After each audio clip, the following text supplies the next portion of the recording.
อยู่กับปัจจุบันขณะคืออยู่กับความจริงเคยสังเกตไหมว่าเวลาที่ใจเราเป็นทุกข์ส่วนใหญ่มักไม่ได้เกิดจากสิ่งที่อยู่ตรงหน้าแต่เกิดจากสิ่งที่ผ่านไปแล้วหรือสิ่งที่ยังมาไม่ถึงเราย้อนคิดเรื่องเก่าๆซ้ำแล้วซ้ำเล่าคำพูดเมื่อวานความผิดพลาดเมื่อปีที่แล้วหรือเรากังวลกับวันพรุ่งนี้งานที่ยังไม่เสร็จเหตุการณ์ที่ยังไม่เกิดแต่พระพุทธเจ้าผู้ตรัสรู้ทรงชี้ทางออกไว้อย่างเรียบง่ายและลึกซึ้งว่าความจริงมีอยู่ที่ปัจจุบันขณะเท่านั้นอดีตมีอยู่ในความทรงจำอนาคตมีอยู่ในความคิดคาดเดาแต่ความจริงที่กำลังเกิดอยู่ตรงหน้าขณะนี้เองในหลักสติปัฏฐานพระองค์ทรงสอนให้เรารู้กายรู้เวทนารู้จิตรู้ธรรมตามความเป็นจริงไม่ใช่ตามความคิดปรุงแต่งคำว่าปัจจุบันขณะไม่ได้หมายถึงแค่เวลาณตอนนี้ตามนาฬิกาแต่หมายถึงประสบการณ์ตรงที่กำลังเกิดขึ้นณวินาทีนี้เช่นลมหายใจเข้าลมหายใจออกความรู้สึกอุ่นเย็นตึงผ่อนคลายความคิดที่ผุดขึ้นแล้วดับไปเมื่อเรารู้ทันสิ่งที่กำลังเกิดใจจะกลับมาอยู่กับความจริงและเมื่ออยู่กับความจริง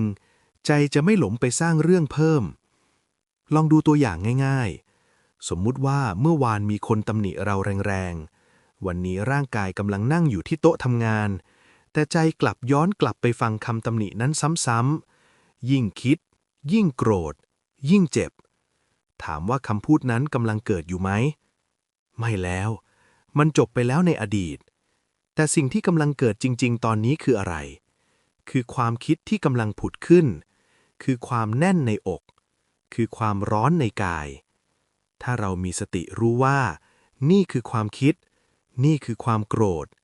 นี่คือความตึงในร่างกายเพียงรู้โดยไม่เติมเรื่องความโกรธจะค่อยๆคลายเพราะเราไม่ได้รดน้ำมันด้วยความคิดซ้ำในทางพุทธศาสนาความทุกข์เกิดจากตัณหาคือความอยากให้สิ่งต่างๆเป็นอย่างใจอยากให้มันไม่เกิดอยากให้มันหายเร็วๆอยากย้อนเวลาอยากรู้อนาคตแต่ปัจจุบันขณะสอนเราว่าทุกอย่างกำลังเกิดขึ้นตั้งอยู่และดับไปนี่คือหลักอนิจจังสิ่งทั้งหลายไม่เที่ยงเมื่อเราเห็นตรงนี้ชัดใจจะค่อยๆวางไม่ใช่วางแบบหนีปัญหาแต่เป็นการวางความยึดถือการอยู่กับปัจจุบันขณะจึงไม่ใช่การไม่วางแผนอนาคตไม่ใช่การลืมบทเรียนจากอดีตแต่คือการคิดเมื่อจำเป็นแล้วกลับมาอยู่กับความจริงขณะวางแผนก็รู้ว่ากำลังคิดขณะทำงานก็รู้ว่ากำลังทำขณะโกรธก็รู้ว่ากำลังโกรธเพราะเมื่อมีสติจิตจะไม่ถูกอารมณ์ลากไปไกลลองพิจารณาง่ายๆตอนที่คุณกำลังล้างจานถ้าใจคิดถึงปัญหาในอนาคตคุณจะรู้สึกว่าการล้างจานน่าเบื่อหนักใจแต่ถ้าคุณรู้สัมผัสน้ำฟังเสียงน้ำไหล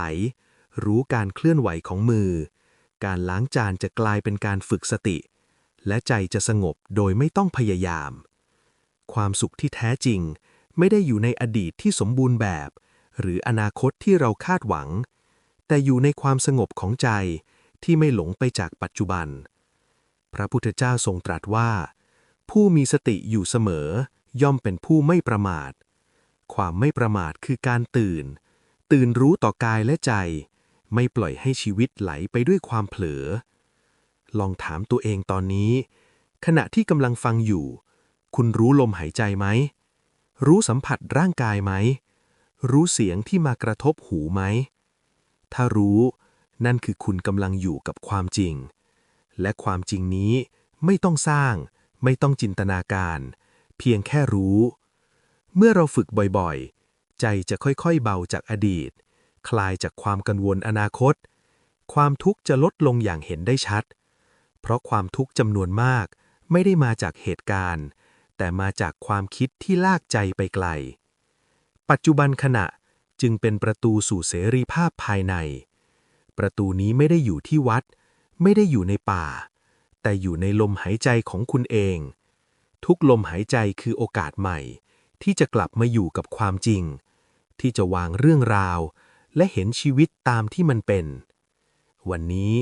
อยากชวนให้ทดลองง่ายๆเลือกกิจกรรมหนึ่งอย่างเช่นเดินกินข้าวอาบน้ำทำสิ่งนั้นด้วยความรู้สึกตัวเต็มที่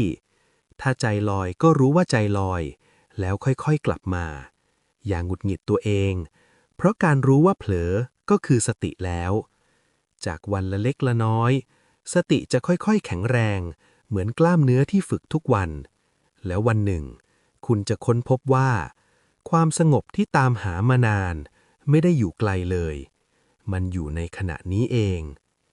อยู่กับปัจจุบันขณะคืออยู่กับความจริง